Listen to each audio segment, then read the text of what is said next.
什么只有大型宠物犬，没有大型宠物猫呢？因为养了它，你就得健太奶。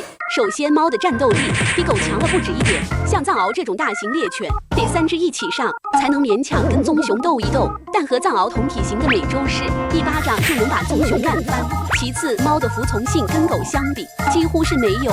狗是由狼驯化而来的群居动物，会服从首领的命令，而猫是独居动物，在它的领地里，它自己就是老大，想揍谁就揍谁。家里的逆子就是看你再不顺眼，顶多也就哈个气挠一下。这要是换了东北青渐层，可能随便跟你比划2下，你人就没了。